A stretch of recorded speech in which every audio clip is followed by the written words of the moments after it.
সম্রাট শাহজাহান নাম শুনেছেন? কোথার বাদশা বলেন? দিল্লির সম্রাট। সম্রাট শাহজাহান, পৃথিবী জোড়া নাম তার।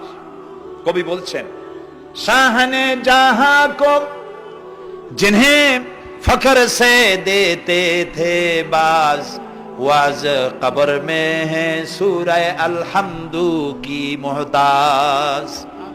যে শাহজাহানকে কর দিয়া ট্যাক্স দিতে পারলে জনগণ নিজেদেরকে গৌরবান্বিত বলে মনে করত, সেই শাহজাহান কবরে শুয়ে আছে, সূরা ফাতিহার মুহতাজ হয়ে আছে। সুবহানাল্লাহ।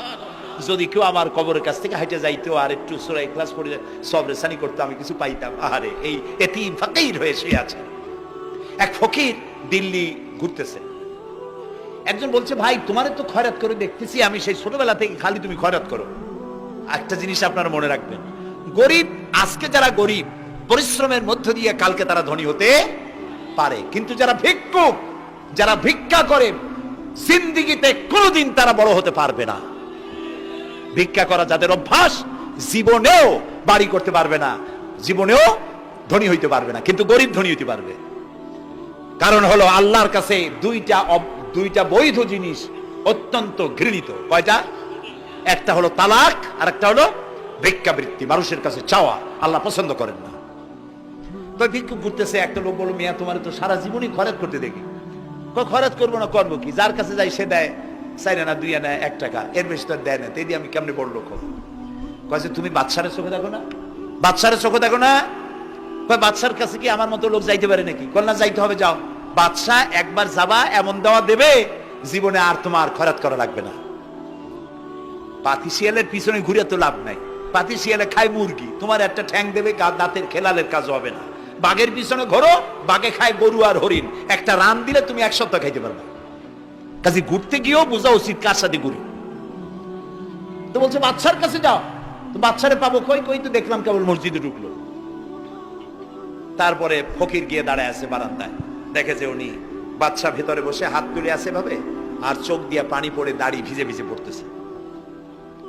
নামাজ শেষ করে, মোনাজাত শেষ করে বাদশা বেরিয়েছেন। কোন বাদশা? শাহজাহান। বাইরে আসার পর ফকির বলল, আসসালামু আলাইকুম বলে ফকির রওনা করছে। বাদশা বলে, দাঁড়াও, তুমি যে রওনা করলা, তোমার তো ভিক্ষুক মনে হয়, আর লোকেরা যারা ভিক্ষুক না তারাও তো আমার কাছে চায়, আর তুমি তো ভিক্ষুক, চাইলে না কেন কিছু? ভিক্ষুক বলে, জাহাপানা, আমি কিছু চাইতে এসেছিলাম আপনার কাছে, কিন্তু আপনার করুণ অবস্থা দেখে আমার জ্ঞানের চোখ খুলে গিয়েছে। আমি দেখতে পেলাম আমি যার কাছে চাইতে এসেছি, আমি তো কান্দি না, হাতও বাতি নাই। যার কাছে চাইতে আসলাম দিল্লির সম্রাট, আবার কোন সম্রাটের কাছে হাত পেতে ভিক্ষুকের মতো কি জানি চায়, আর চোখ দিয়া পানি পড়ে দাড়ি ভিজে ভিজে পড়ছে। আমার জ্ঞানের চোখ খুলে গেছে, দুনিয়ার বাদশার কাছে আর চাইবো না। বাদশা কান্দে যে বাদশার কাছে, তার কাছেই চাইবো। প্রিয় ভাই সব, এই জন্যে জিহন সাফ করে ফেলুন।